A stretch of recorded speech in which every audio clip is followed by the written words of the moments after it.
Good evening friends. आज हम लोग अकाउंटेंसी के बेसिक कॉन्सेप्ट को समझने जा रहे हैं। इस क्लास में ये कॉन्सेप्ट हमारे होने वाले एग्ज़ाम जो कि नवंबर में है यूपीएससी का ईपीएफओ और एपीएफसी, इसमें बहुत ही हेल्पफुल होगा। आइए हम कॉन्सेप्ट को समझें। हमारा पहला पॉइंट है business entities. Business entity means specially identifiable business enterprises like Tata Motors, Wipro and Indian railway. Business entity का मतलब होता है वो स्पेशली आइडेंटिफाइबल बिजनेस इंटरप्राइज, मतलब एक ऐसा उपक्रम जिसको स्पेशली बनाया गया हो व्यापार करने के लिए ही और प्रॉफिट अर्न करने के लिए। Transaction an event involving some values between two or more entities. एक ऐसा इवेंट जो दो या दो से अधिक एंटिटीज़ के बीच हो। It can be purchase of goods, receipts of money, payment to creditor, incurring expenses etcetera. वो चाहे किसी सामान को खरीदना हो सकता है, या किसी से पैसा लेना हो सकता है, या किसी का बकाया देना हो सकता है, या इनकरिंग एक्सपेंसेस या बिजनेस एक्सपेंसेस किया जा सके, तो इसे ही हम लोग ट्रांजैक्शन कहते हैं। It can be cash transaction और क्रेडिट ट्रांजैक्शन। बिजनेस में ट्रांजैक्शन दो प्रकार के होते हैं अधिकतर, कैश और क्रेडिट। कैश ट्रांजैक्शन क्या है? जब हम मार्केट में गए और मुझे एक पेन का दरकार है, मैंने 10 रुपये का पेन लिया और उसी समय 10 रुपये दुकानदार को दे दिया, तो ये मेरा हुआ कैश ट्रांजैक्शन। और क्रेडिट ट्रांजैक्शन, सपोज डेट मेरा एक स्टेशनरी शॉप है, मैंने होलसेलर के पास जाके 500 पेन लिया, मैंने 100 पेन का पैसा दिया और 400 पेन के पैसे के लिए मैंने उससे ग्रेस पीरियड मांगा कि मैं पेन का पैसा 7 दिन में, 15 दिन में या 30 दिन में आपको चुका दूंगा। और दुकानदार इसे मान गया कि वो 15 दिन में पैसा लेगा, बाकी जो उसके बकाया है। तो जब कोई सेलर परचेज़र को ग्रेस पीरियड अलाउ करे पेमेंट के लिए, तो उसे ही क्रेडिट ट्रांजैक्शन कहते हैं या क्रेडिट पीरियड कहते हैं। और उस पीरियड के अंदर अंदर हमें पैसा दे देना होता है। अभी करेंटली ही सर्कुलर आया है कि एमएसएमई को हमें 45 दिन में पेमेंट करना होगा। Assets. Assets are economically resource of an enterprise. It can be useful expressed in monetary terms. Assets जो होता है किसी भी इंटरप्राइज में इकोनॉमिकली रिसोर्स होता है और यह मॉनेटरी टर्म्स में काउंट किया जाता है। Assets are item of value use by the business in operation. Assets उसी को कहा जाएगा जब उसे बिजनेस में उपयोग किया जाए, जैसे machinery purchase to manufacturing the product. एक मशीनरी परचेस किया गया प्रोडक्ट को मैन्युफैक्चर करने के लिए। कोई भी गुड्स एसेट्स तभी बनता है जब उसका डेप्रिसिएशन वैल्यू काउंट हो। जैसे अगर हम देखते हैं कि टेलीविज़न शॉप में 20-25 टेलीविज़न इसी तरह ऑन रहता है, तो वो उस दुकानदार का एसेट्स नहीं है, वो एक गुड्स है। और जब उस टेलीविज़न को हम घर में ला कर के यूज़ करते हैं, तब वो हमारे लिए एसेट्स बनता है। Assets can be broadly classify into two types. Assets को दो भागों में बांटा गया है। पहला नॉन करेंट एसेट्स और दूसरा current assets. Non current assets के 5 पॉइंट्स हैं। Fix assets, non current investment, deferred tax assets, long term loans in advance and other non current assets. Current assets. Current assets के 5 part हैं। Current investment, inventories मतलब closing stocks, trade receivable, cash and cash equivalent, short term loan and advance and other current assets. अब fix assets के भी 4 part हैं। टंजेबल assets, इनटंजेबल assets, capital work in progress और intangible assets under development. Assets के इन सभी प्रकार को हम अलग क्लास लेकर के डिस्कस करेंगे, जिसमें पूरा एसेट्स और लायबिलिटी के जितने टाइप्स हैं उसको समझाया जाएगा। एसेट्स काउंट कैसे होता है? Assets equals to liability plus owner's capital. Owner's capital मतलब लायबिलिटी।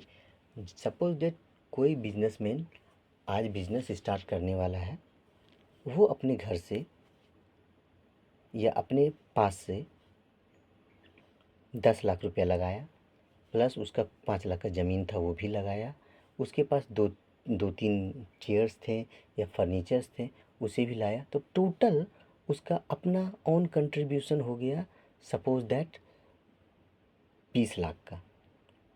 और उसे मार्केट से और या फाइनेंशियल इंस्टीट्यूशन से लोन लेना पड़ा 20 लाख और। तो टोटल कैपिटल कितना होगा, टोटल एसेट्स कितना होगा उसका? 40 lakh.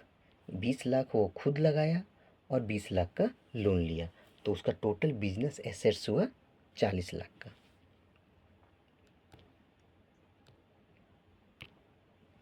Liabilities. Liabilities are obligation और dates that can enterprise has to pay at some time in the future। Liability एक ऐसा डेट होता है जिसे कोई भी इंटरप्राइज फ्यूचर में पेड करता है। सपोज दैट हम बिजनेस में, मुझे पैसे का दरकार हुआ, मैंने फिनेंशियल इंस्टीट्यूशन से 5 साल के लिए लोन लिया। अब मैं धीरे धीरे ईएमआई उसका चुकाता रहूँगा 5 साल तक। तो मैंने लोन प्रेजेंट में लिया, लेकिन उसको फुलफिल में जा कर के फ्यूचर में कर रहा हूँ। It indicates the amount of money own by the firm, external parties like creditors, bank, debentures holders etcetera. Liability को पूरा करने के लिए ऑनर्स जो है क्या करता है? क्रेडिटर्स से उधार लेता है, बैंक से भी लोन लेता है, डिवेंचर इशू करता है ताकि उसके बिजनेस में क्या हो, पैसा आए और उसका लायबिलिटीज़ मेकअप हो। It can be amount due to outsider for the benefits receive in past. Liability are classify as a current and non current. लायबिलिटी को भी 2 भागों में बांटा गया है, करेंट लायबिलिटी और नॉन करेंट लायबिलिटी। तो पहले डिस्कस करते हैं non current liability. Non current liability के 4 पार्ट है। Long term borrowing, deferred tax liabilities, other long term liabilities and long term provisions. Current liabilities है short term borrowings, trade payable, other current liabilities and short term provisions. अब liabilities business में कैसे निकलती है, उसका formula है liabilities equals to assets minus owners capital. जितना assets है उसमें से ऑनर्स कैपिटल को माइनस कर देंगे तो वो मेरा क्या निकल जाएगा, लायबिलिटीज़ निकल जाएगा। सपोज दैट मेरा टोटल बिजनेस का वैल्यूशन है 10 लाख रुपया, मैंने बिजनेस में लगाया था 2 लाख रुपया, तो 10 लाख में से 2 लाख में माइनस कर दिया तो मेरा 8 लाख रुपया जो है वो मेरा लायबिलिटीज़ है। एसेट्स में से 2 लाख माइनस करने के बाद जो बचा वो मेरा लायबिलिटी कहलाया।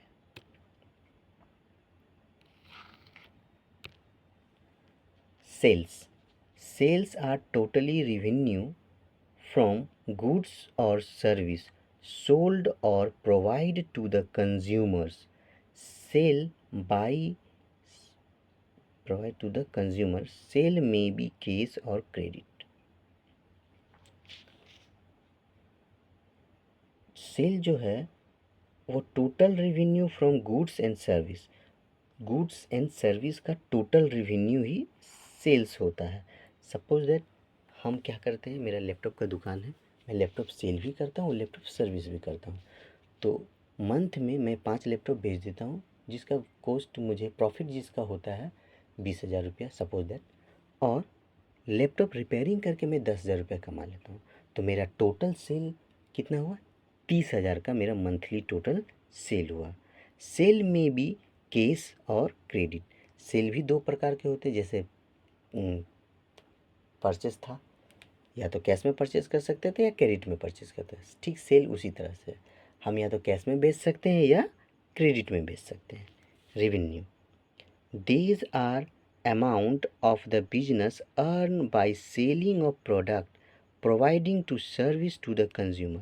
रेवेन्यू उसे कहते हैं जब प्रोडक्ट को सेल करके मुझे जो अर्न होता है, या किसी सर्विस को करके मुझे उसके बदले में जो सर्विस होल्डर पे करता है, तो उसे ही हम रेवेन्यू कहते हैं। कॉल्ड सेल्स रेवेन्यू, रेवेन्यू को सेल्स रेवेन्यू भी कहा जाता है। इट्स ऑल्सो कॉल्ड इनकम, इसे हम बिजनेस इनकम भी कह सकते हैं। Expenses, cost incurred by the business in process of earning revenue are known expenses.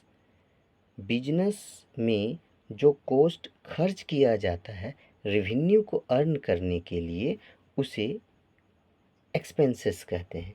Generally expenses are measure by the cost of assets consume और service use during the accounting period.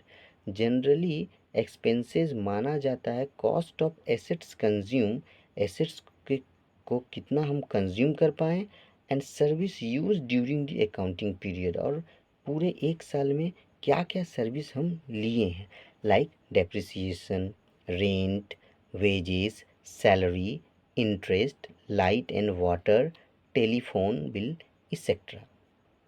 हम किसी business में ये सब कुछ expenses है जो कि फिक्स होता है, हमें करना ही पड़ता है। जैसे ऑफिस रेंट, अगर रेंट पर है तो वेजेस, स्टाफ का लेबर का वेजेस, स्टाफ का salary, interest, light expenses, telephone bill, ये सब डे टू डे एक्सपेंसेस में आते हैं। उसी के बाद हम ईयरली प्रॉफिट अर्न कर पाते हैं। तो किसी बिजनेस में प्रॉफिट अर्न करने से पहले या प्रॉफिट अर्न करने के लिए जो भी हमें खर्चे करने पड़ते हैं, उसे ही एक्सपेंसेस कहा जाता है।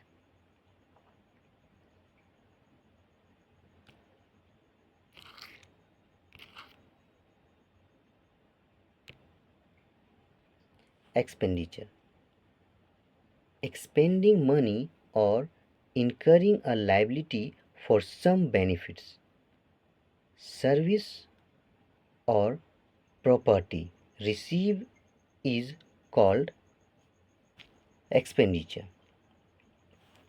जब हम मनी को एक्सपेंड करते हैं या इनकरिंग लाइबिलिटीज़ मोर बेनिफिट, या ज़्यादा लाइबिलिटीज़ बिजनेस में कर लेते हैं ज़्यादा बेनिफिट पाने के लिए, तो उसे एक्सपेंडिचर कहा जाता है।